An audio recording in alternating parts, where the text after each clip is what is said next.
Chapter 34. No one tries to kill anyone, for once. The first few seconds, all Jack knew was that it was dark and cold, and that the mermaid's grip around his wrist was so tight it hurt. He flailed, his body instinctively writhing to get away, but no matter what, he felt himself rushing through the black water. He waited for the pressure to crush him, the daylight long gone above him, but nothing like that happened. They just kept going deeper. Eventually, they came to a stop, and the mermaid let go of Jack's wrist. He looked around, but saw nothing. Still holding his breath, he almost gasped when his foot hit something, only to realize that it was the seafloor. His mind was scrambled with terror. He couldn't see, he couldn't breathe, he was cold, and he was at the bottom of the sea. A part of him thought he was dead already. Then there was a faint teal light in front of him. Jack stared at it as it became brighter, and eventually realized that he was looking at some sort of glowing seaweed. He turned his head, seeing the glow spread through a forest of tall grass surrounding him, and within it, faces similar to the one whose owner had just dragged him down, he appeared out at him. He turned around and was suddenly face to face with the mermaid from before, her face so close to Jack's he yelped again. The mermaid grabbed his face before he could jerk away. "Breathe, little boy," she said. Jack did not want to obey. He was certain that if he did what she said, his lungs would fill with water and he would drown. There had been many close calls throughout this quest, and Jack was fully aware that he was just as mortal as any other human being right now, but if he were to die, he would not let it be the same thing as last time. At least, not without a fight. So, he didn't breathe. The mermaid tilted her head to the side before letting go of his face with one hand and promptly punching him in the stomach. Jack wheezed, doubling over. His lungs did not fill with water. Instead, there was air, and he gasped for it. The mermaid moved a little away from him. She was not wearing any clothes, and from what Jack could see, Jamie had probably not been right by calling her a mermaid. Nothing about her indicated that she was a woman, or a man for that matter. Her skin was tinted green, scales marking her whole body, from her humanoid flat torso down across her hips and over a long, deep blue fishtail. Her black hair floated like tendrils around her head, and her eyes were bright blue, with abnormally large pupils in the center. "My name is Udr," the mermaid said. "And you are Jack." Jack still wasn't quite over the breathing underwater thing, but this made his attention snap to the mermaid. Udr. "That's—" Jack started, and was surprised by his own voice. It sounded muffled, like everything does underwater. Yet Udr's voice, deep and smooth with a regal, powerful quality, was completely clear. Jack tried again. "That's right. How do you know that, though?" The merpeople lurking in the seaweed quietly talked among each other, but Jack couldn't make out their words. Udr held out a hand to silence them. "Not long ago, there was a shift in the magical plane," Udr said. "Just for a little while, before it all went back to normal. Not even a day, maybe not even an hour, but we all felt it. Something other had just entered our world." Jack kept silent. He watched as Udr started circling him like a wolf about to strike. "We all waited for it to come back, but it never did," she continued. "Something so cold, so powerful, doesn't just burst into existence and then disappears forever. And then we noticed you and your peculiar path, how you kept stumbling over parts of our world. It didn't take too long before we caught on, realizing that your encounters with the magical world were no coincidence. You were seeking them out. So we kept our eyes on you and your friends, but especially you, Jack.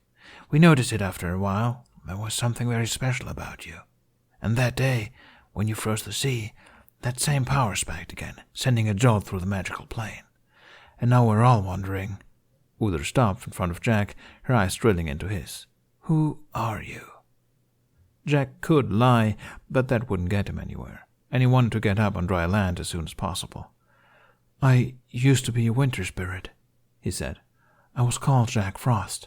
I was attacked by a magical creature which took away my powers, making me human again. So if you're going to ask me to use my powers to help you with something, I'm sorry. I can't use them on command anymore. I didn't even know I had them before the sea froze." "You didn't know?" Udr repeated. "Well," Jack looked at his hands and at his staff which he was still holding, despite it all. "I had a suspicion. Some long falls that probably should have resulted in broken bones, but didn't. Some heavy lifting. But I just thought we were lucky, or that it was all adrenaline." Udr narrowed her eyes. "You have a similar aura as the Snow Queen," she said. You're familiar with her too, huh? Jack muttered. Udr scoffed. It sounded off, coming from such a mysterious-looking creature. Familiar, she spat, and the merpeople around made noises of equal disdain. The Snow Queen reigns as the most powerful spirit of the north. The humans' fear of winter makes her stronger, and she uses that power to make them fear winter even more. Before she came into power, our kingdoms were in balance. Now she rules as a tyrant, wreaking havoc wherever she pleases. The fairies didn't like her either, Jack said. Udr smiled wryly. And that's the one thing we have in common with those vicious little beasts, she said, and it's precisely the reason why I brought you here. You have been marked by the Snow Queen, little boy. Jack raised a brow. I am 300 years old, you know. There were some muffled laughs from the seaweed. Jack turned around and sent them a glower, but his attention was brought back to Udr when she spoke. Yes, like I said, little. Now pay attention. We know you seek magic. We will give you some of ours and show you out of the fairies' reaches. But in return, Udr reached out and lightly tapped the mark on Jack's cheek. You must come into your power once more and destroy the Snow Queen. From the questions she had been asking, Jack thought she might say this. I don't want to destroy anyone, he said. I don't want that on my hands. She's a monster, Udr hissed. I know, Jack said, but killing isn't my style. It doesn't matter how you do it, Udr said, as long as you make her throne crumble. Jack, you're the only one powerful enough to face her. You are our only hope. The Snow Queen has ruled long enough. Jack lowered his gaze. There was a heavy feeling in his stomach, like anxiety, but it wasn't because of the task the mermaids wanted to set for him. It was because of the possibility that he wouldn't be able to get his powers back anytime soon, and it was because of the possibility that he didn't want his powers back at all. Suddenly, Udr's fingers were clamped around Jack's jaw, forcing him to look up at her. Despite how slippery they felt, Jack couldn't get out of her grip. Your power is yours, she said, as if she'd read his mind. You decide when to use it. It doesn't work like that, Jack bit back, and this time he managed to jerk his head away. Udr looked wordlessly at him. She huffed softly. Very well, she said, as if she didn't believe him. Just know we trust you to. Try. Jack wanted to keep quiet, but the merpeople around the clearing had inched closer. The water itself seemed to become darker. I will, Jack said. Try. Journey back north, Udr instructed. The further north you are, the closer you are to Skadi, the goddess of winter. It will help you focus. Jack wanted to roll his eyes. This mermaid obviously didn't know what she was talking about, and she refused to listen. His exasperation almost made him miss the fact that the magical creatures also appeared to believe in the Norse gods. Okay, he said, but what about the Snow Queen? Wherever winter is, she's not at her most powerful yet, and your aura is stronger than ever. It will protect you, for now. Udr's eyes flickered down to Jack's chest, as if she'd seen something, but when Jack looked down, there was nothing there. She looked back up at Jack, as if nothing had happened. She won't attack before she reaches the height of her power. And if you don't have your powers back by then... She let Jack piece together the end of that sentence himself. He gritted his teeth, but nodded. There's one other thing, Jack said, reluctantly. You seem to know a lot about the fairies. My friend, Hiccup, they've put some curse on him. There's green veins... He trailed off when he saw Udr's wry smile. The fairies are one of the strongest and most nefarious creatures there are, she said. They don't hold back. They don't maim or harm. They kill. Jack's throat closed up. He felt himself open his mouth and say, There must be a cure. Hiccup is already part of this world, Udr said. You brought him into it. No, Jack breathed. And fairies are not to be trusted. He should know that. Udr swam close to him, and there was a wicked grin on her face. Why, you even have one by them by your side. And with a sharp motion, her arm shot to Jack's side, into his cloak. She pulled her hand back, and a shrill chirping rang from the tiny figure in her hand. Baby Tooth? Jack hissed, and started forward, but slippery hands gripped him from behind. He struggled against the merpeople's hold, to no avail. His movements were sluggish in the water, as if he were moving through mud. He bared his teeth at Udr. Stop taking my fairy! Though I will admit, I have never seen one like this before, Udr mused, peering at the panicked Baby Tooth, wrapped tightly in her fist in a way that made it impossible for Baby Tooth to pierce her hand like she had to pitch. She seemed to be breathing fine, but her face was twisted in pain. Don't hurt her, Jack said. Please. Not unless you give us a reason to, I promise, Udra said. Humans are not to be trusted either, Jack. And you are, at present, human. If you know what's best for yourself and your fairy friend, you better do something about that. Another merperson swam to Udra's side, taking Baby Tooth from her. They swam into the glowing seaweed and disappeared, ignoring Jack's protests. Udra swam up to Jack again, her face impassive. It's your choice, little boy. And with those words, she raised her arm in a graceful motion, and the water surged beneath Jack. The mer people let go of him, and the water carried him up and out of the forest of seaweed, rushing towards the surface. Jack bellowed his protests, but to his horror, bubbles came out of his mouth again, and water entered his throat. He brought his hands to his face, pressing them against his mouth, but the harm had already been done. His body tried rejecting the water, but only made him cough and try to gasp for oxygen that was no longer there. His lungs started to burn. Just when he thought he was going to black out, he broke the surface. There was a rushing in his ears, and the only thing that wasn't drowned in it was his own heartbeat. He gasped through unwilling lungs and coughed up water. Something strong grabbed the hood of his cloak and pulled him onto land. The rushing subsided, and he realized several people were calling his name. He looked up and saw Hiccup and Jamie crouched in front of him, Toothless and Alpha behind them. Jack whirled back to the ocean. "No!" he cried hoarsely and tried crawling back into the water. "Give her back! I won't do it unless you give her back!" "Jack!" Hiccup yelled, and his hand locked around Jack's arm. "No!" There was no sign of the mermaids. All Jack saw was the ripple of his own movements. He turned desperately back to Hiccup, as if he could do anything to help.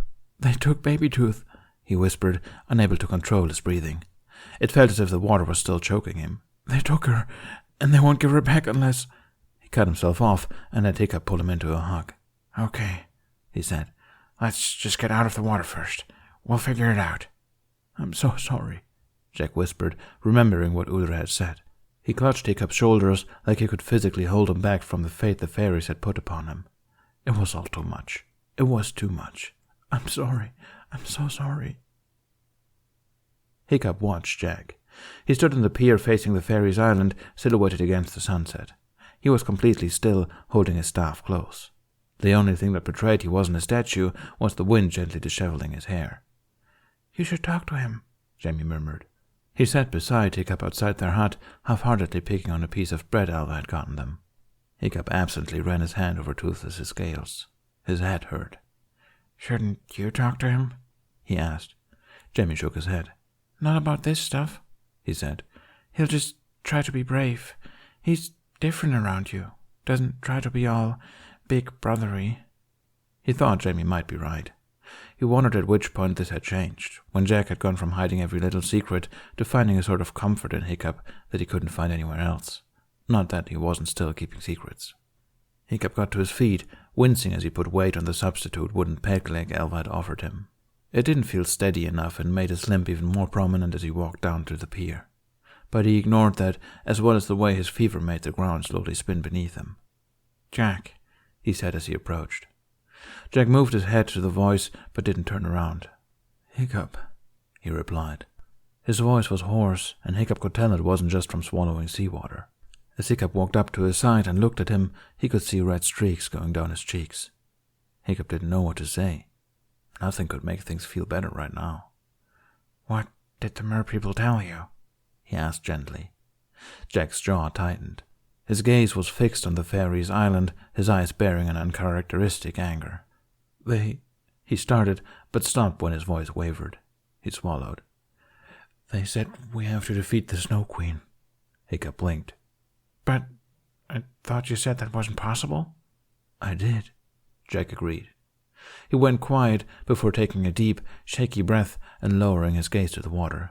"They said they've been observing our journey and that the Snow Queen is a tyrant in the magical world of the North. They'll show us the way back north and give us magic, and in return we have to defeat the Snow Queen." "And if we don't, they won't give Baby Tooth back?" Jack nodded. Hiccup looked at the water as well, processing this. "So," he thought quietly to himself, "in conclusion, we're doomed." "I don't understand," he murmured. "Why do they think we can defeat her?" Jack was quiet. Hiccup realized that, while he was aware there was nothing he could say or do to make him feel better, this was probably just actively making him feel worse. He held back a weary sigh and put a hand on Jack's shoulder, squeezing it gently. At first, he got no reaction. Jack kept staring impassively at the ocean, but then a tremor broke through his stony expression and he closed his eyes, lowering his head. "Jack," Hiccup started. His chest hurt. Jack's body shuddered with a contained sob. He moved closer to Hiccup. Not meeting his eyes, he stepped in close and put his forehead onto Hiccup's shoulder. Hiccup could hear him take calming breaths, so he brought an arm around him, stroking his back. "I'm sorry," Jack murmured. He'd said it so many times already. "We have to go on." Hiccup couldn't tell what it was. Something about those words, the way Jack said them, it made Hiccup's throat close up, tears forming in the corners of his eyes. Why did it feel like something was ending? He swallowed thickly. "Yeah," he whispered. "We'll get her back. We'll figure something out." Jack sniffled and pulled away. He stared at Hiccup's chest for a moment, took one last steadying breath before looking up to meet his eyes. None of them said anything, but there was an understanding between them. They both knew how to at least keep afloat, even when it would be easier to just sink. Now all they had to do was swim. They walked back to land together. Alva sat with Jamie now, and they looked up as Hiccup and Jack approached. Jamie got to his feet first, as if he noticed the shift in atmosphere. Jack's hand brushed against Hiccup's just as he forced a grim smile. "Time to fly," he said. They said goodbye to Alva, and Jack felt as if it would be for real this time. Despite how much he hated the merpeople, he trusted they would keep their word. That's what terrified him. He knew they would never give Babytooth back if he failed. But at least he believed she was still alive, and hopefully not in terrible pain. And sure enough, the merpeople kept their word as soon as they took off. The sky was nearly completely dark, and the sea was a black void.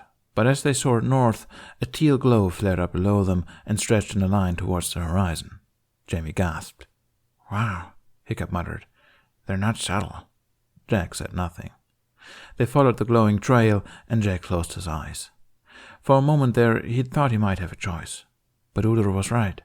He knew what was best. For Babytooth and Jamie, who needed to go home, and for Hiccup, who needed to live the life he was supposed to live without any magical involvement. In a way, it was a relief to have that choice taken away from him. The idea of staying behind, if such a thing had ever been possible, was unrealistic at best, but it was still just believable enough to make Jack's resilience shake. He knew he couldn't just leave Jack Frost behind. He didn't want to leave Jack Frost behind, but he also didn't want to let go of Jackson Overland. He hadn't been able to choose, and now there was no longer a choice to make.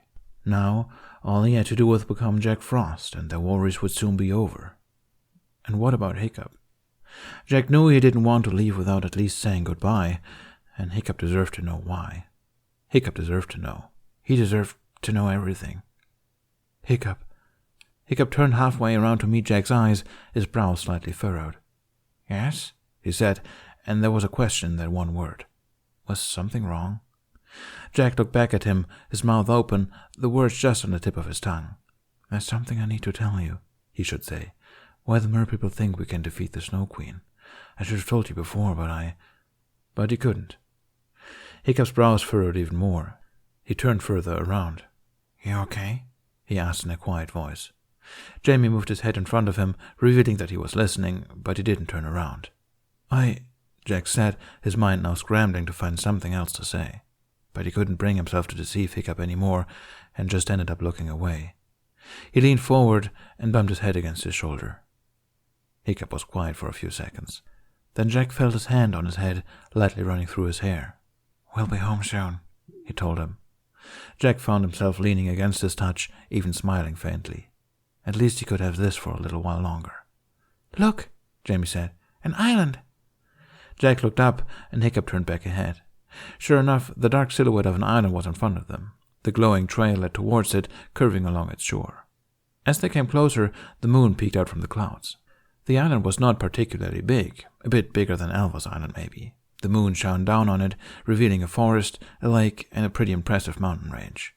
Jack was about to return to his moping when he noticed something about one of the mountains. There was a huge hole in it, revealing a hollow space inside. His eyes shot down to the lake below, squinting through the darkness. He thought he saw a huge boulder near the beach, halfway submerged in water. They were too far away to say for sure, but Jack had a feeling it would be vaguely humanoid in shape. He wanted to think it was impossible.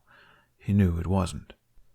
As they flew along the island's shore, an abandoned village came into view. Another few minutes, and Jack spotted a clearing amidst the woods, in which a tiny pond shimmered in the moonlight. His eyes followed the slope of the hill up to a mountain peak which was shrouded in clouds. He ought to tell Hiccup and Jamie. This was their island, the island they'd spent 5 days exploring. It couldn't possibly be that small. Something was horribly wrong. He kept quiet. Whatever was going on, there was nothing they could do about that right now. He begged, to the moon, to the gods, whoever would at least listen, that whatever happened next, please let it be good news. Jack didn't know if he could take another blow.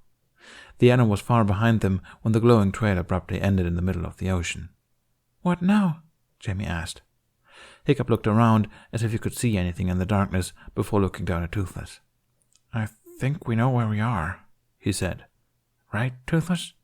Toothless growled a confirmation. Jack looked down at the trail and felt his blood run cold. "Fly down," he said in a steely voice. "Udr is here." Hiccup and Jamie sent him confused looks before they looked down.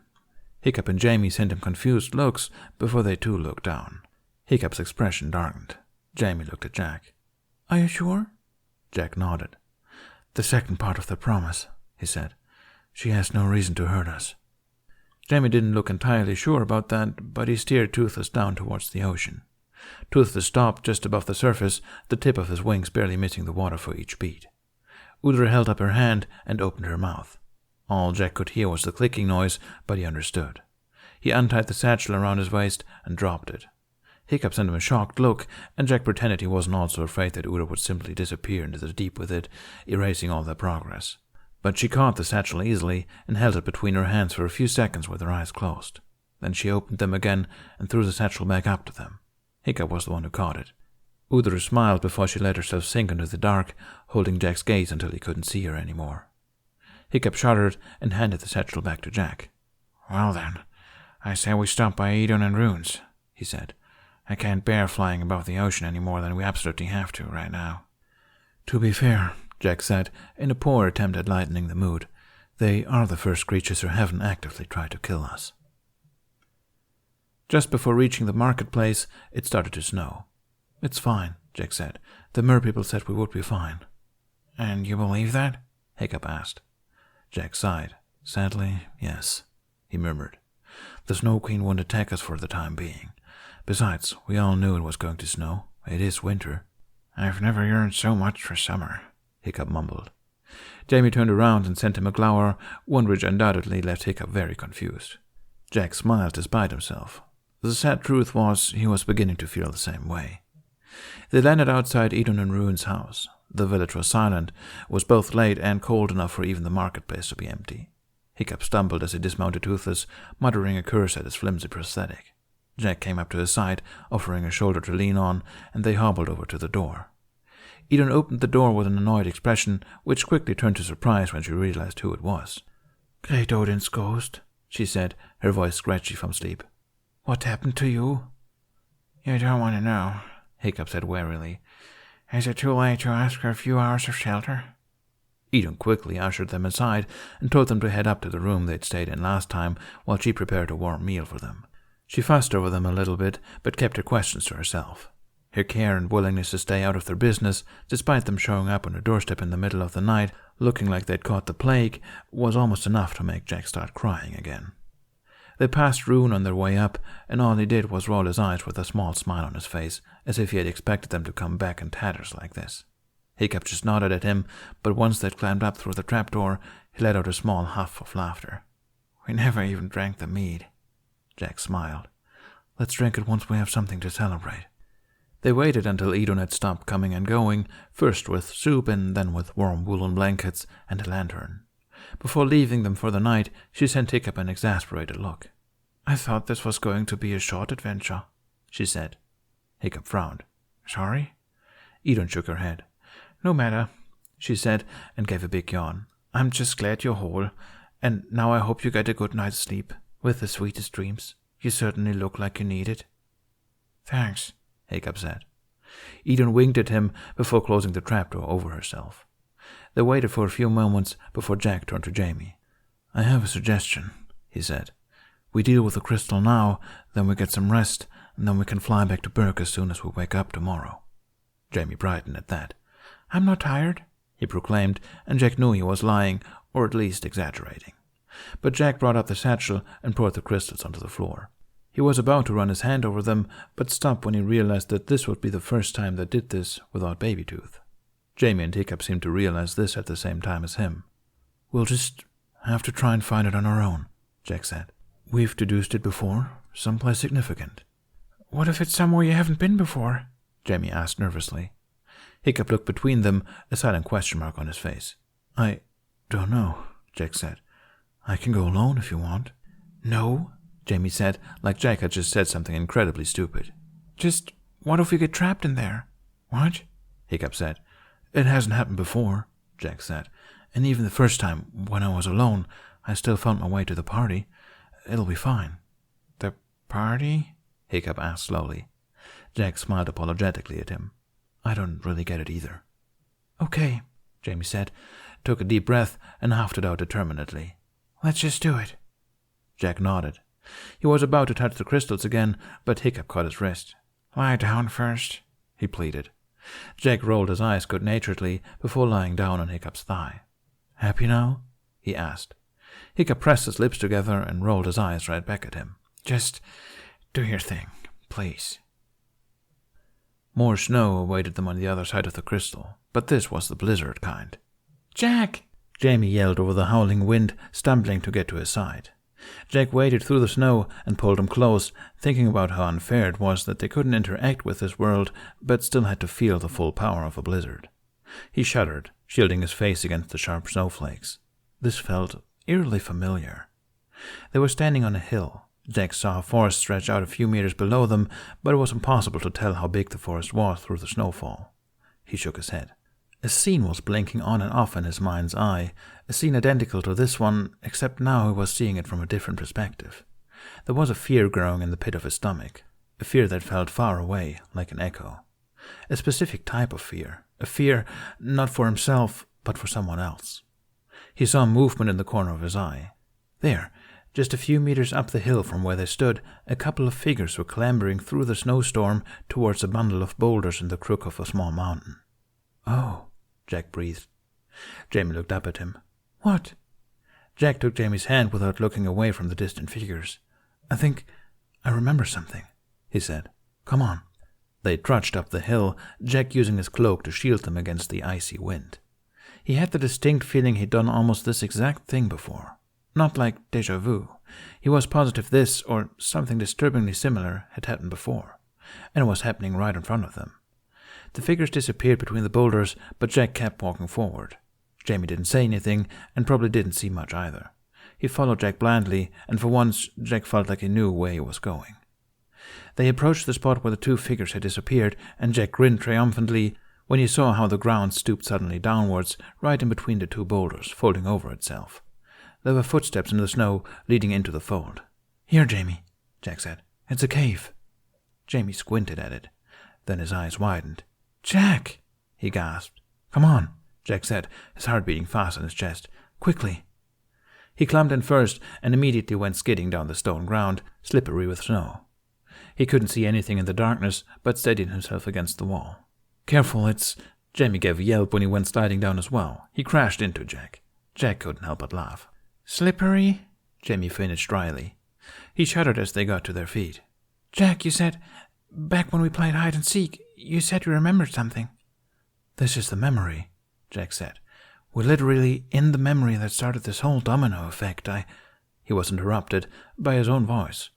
"Don't worry, Em. We'll be safe here." Jamie's hand found Jack's again, and Jack couldn't tell if it was because he was surprised or if he was making sure Jack was okay. Jack swallowed. He squeezed Jamie's hand and led them deeper into the tunnel towards what sounded like someone sniffling. "I'm cold." Jack held back a pitiful noise building from deep in his chest. "Emily." "I know," Past Jack said. "Come here." He couldn't see them in the dark, but they sounded close. "We're just going to wait until the weather clears up a bit," Past Jack said optimistically. Shouldn't take too long. I thought I saw a glimmer of blue sky on the horizon. Emily scoffed, but the noise turned into a coughing fit. Liar, she croaked out. Past Jack laughed softly. Save your strength, you, he said. Warmer now? A little bit. Good. You never let me hug you otherwise. Because you always start tickling me. Past Jack laughed again, but his laugh was abruptly cut off. Hey, do you see that? Jack's eyes shifted to where he knew he would see a glimmer of blue against the stone wall. Come on, he said to Jamie. This cave is going to collapse. We have to get in there before they do. Will they be okay? Jamie asked as Jack led them through the darkness. Jack laughed. Obviously, he said. I wouldn't be here now if I die. He grimaced. Well, you know what I mean. Meanwhile, the conversation between Past Jack and Emily proceeded, now behind them. See what? That, over there, look. Jack, Emily groused. It's not funny. Jack was glad for the darkness. At least Jamie couldn't see his face. They approached the faint light, and Jack put his hands against the wall, following it like he'd done so many years before. He found the opening in the wall and crouched, peeking in. Chills ran down his spine when he saw the crystal, perched on top of the pedestal, whole and waiting. And there, lying on the floor in front of it like a smaller, flimsier copy, was a piece of it, thrown out of time. Jack pushed through the opening. This is so confusing, Jamie said as he followed. He looked up at the crystal, the light reflecting in his eyes. What do you think would happen if you touched it? I don't think we can, Jack said. We would just pass through it. Jamie turned around when he heard the voice of Past Jack again, coming closer. Some sort of blue. Yeah, there. That's strange, Emily said. Then she sneezed. Bless you, Past Jack said, just as his hand appeared in the opening. Jamie backed up to Jack's side, watching with an intrigued frown on his face. In the next moment, Jack felt as if he was looking his past self right in the eye. He knew Past Jack was looking at the crystal, which Jack was standing right in front of, but it still made his head spin. This was even stranger than seeing himself as Jack Frost, or as his younger self. This had only been a year or so before he died. Emily, Past Jack whispered. Look. Emily's face appeared in the opening too. Jack felt himself mouth her name, but no sound came out. Her eyes widened with wonder, and not for the first time, Jack was struck by how much Jamie reminded him of her. Then came the deafening rumble, and the whole cave shook. Jack whirled around, only now noticing that Jamie was no longer beside him. He found him next to the crystal, his hand a fist by his chest, like he'd withdrawn it from a flame. I don't think it like that, Jamie stammered. Jack barely had the time to realize that it was Jamie that had caused the cave to collapse before the cave started doing exactly that, and he threw himself at the crystal on the floor. The last thing he heard was Emily crying out his name. Jack sprang to life at the same time as Jamie, scaring a yelp out of Hiccup. Could you please stop doing that? Hiccup moaned. I'm so sorry, Jamie said, his eyes wide with shock. I don't know. I didn't think. I just felt like I had to touch it. Jack was still processing.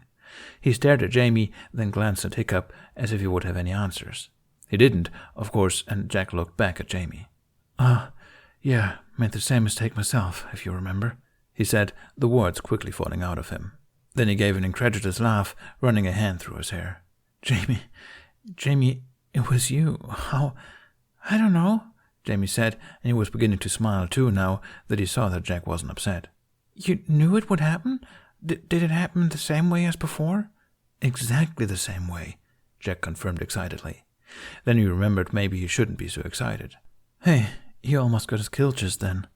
It wasn't a laughing matter, but he was laughing nonetheless. This whole thing was just so surreal. Jamie smiled uncertainly. Sorry? Jack lay his head back and let out the heartiest laugh he'd given in a while. Hiccup sat next to him with a confused smile. You sound like you had a good time, he said slowly. Jack held up the new crystal piece to him. We did it, he said, putting the crystal into the satchel and then gathering up the rest of them. Though his chest felt a little bit hollow, as if it felt when he'd seen his parents, he kept smiling. Emily. He was just so happy to see her face again. She had a cold, he murmured, unsure if he was speaking to himself or the others. That was the thing that was missing. I only remembered seeing the crystal, not what was happening or who I was with. I was scared because she was sick and we needed a place to take shelter. She was there the first time I saw it. Who? Hiccup asked. My sister. Jack beamed. He took a deep breath to calm his heart, and as he let it out in a delighted sigh, he realized how utterly exhausted he was. You saw your sister in the vision? Hiccup asked. Why? Jack shrugged. I have no idea, but I'm not complaining. He glanced at Jamie, who was looking back at him with a grin on his face. Jack sighed again, closing his eyes. I miss her. So much. There was silence at that. Jack didn't blame them. What was one supposed to say to that? So he opened his eyes again and looked at them both. We should go to sleep, he said. Hiccup was obviously curious, but he quickly nodded to that suggestion. I have no idea what just happened, but I'm glad you're so happy about it, he said with a soft laugh. That being said, I am falling asleep as we speak, so that sounds like a wonderful plan. Jamie scooted over to Jack and hugged him. You seemed really cool, he said. Sorry for making the capes collapse on you. Jack snickered and hugged him back. We all make mistakes, he reassured him, and I'm sure you two would have gotten along like a house on fire. They slept in the next day, and Jack only became aware of it when Edon knocked on the trapdoor and woke them all up. Sun's out, she announced. It's a beautiful day. Sure you want to sleep through all of it? Jack blinked at her. Sun's out? He repeated. He turned to Hiccup, whose hair stood up like the horns of a deadly adder. He snorted. Right back at you, Hiccup shot back. Then he turned to Edon. No, we don't. We should get going. More adventuring? Edon asked, clearly not overly enthusiastic about the idea. You look like death, boy. I feel like death, too, and, eventually, I'm sure, Hiccup said, but as of now, we're going home. Edon smiled brightly at that. Finally, something sensible comes out of that mouth, she said. There's a full house downstairs. Mushroom or fish? Mushroom, Jamie said. Toothless grumbled his protests. I've had enough fish for the rest of my life. And that was that. Edon disappeared back downstairs, leaving the trapdoor open. Jack got to his feet, stretching his stiff limbs. Hiccup yawned, half-heartedly patting down his bedhead. Jamie curled back up against Toothless, obviously hoping to catch 5 more minutes. Sun's out, Jack repeated in a murmur. He wondered how much it had snowed while they slept, and if it truly wasn't something he needed to worry about for the time being. He also wondered if standing in what used to be his element would make things a bit easier for him. I'm just gonna step outside for a moment. Hiccup was in the middle of a second gigantic yawn. Be right down. Just give me a moment. He looked like he wanted to catch 5 more minutes as well. Dork. Jack climbed on the ladder, his staff in hand. There was a lot of noise coming from downstairs, so Jack pulled his cloak over his head as he headed down the creaky stairs. Thankfully, the room was crowded enough that nobody paid much attention to anything except for the food and meat. Jack thought of the last time they'd woken up here and how Jamie had come bolting up to them, freaking out. It hadn't been that long ago, but it felt like ages. Jack walked through the crowd and slipped out the door. Sure enough, the ground was covered in a thick layer of snow. Much like the last time, he walked out into the town square, mingling with the village people and the seafarers. He looked at his staff, peering at the old bark. There was not a single sign of frost on it.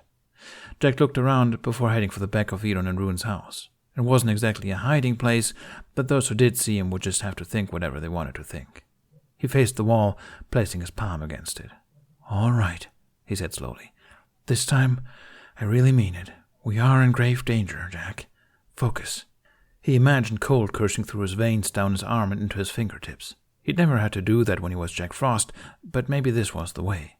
He imagined the fern pattern he'd used to leave on windows. He imagined the clouds gathering above him, snowflakes falling slowly over the village. The wind blew gently against his cheek, and he opened his eyes. Nothing. For Thor's sake, he didn't get any further, because just then someone grabbed the back of his cloak and slammed him against the wall. His forehead hit the frozen wood, making the world spin, and then he was pushed to the ground, where somebody promptly put their boot on his chest. Jack blinked, trying to focus, cursing the merpeople and cursing himself for trusting them, and then realized he was looking up at the edge of a steel battle axe. You better have a really good explanation at hand, Jack Snowverland, Astrid snarled.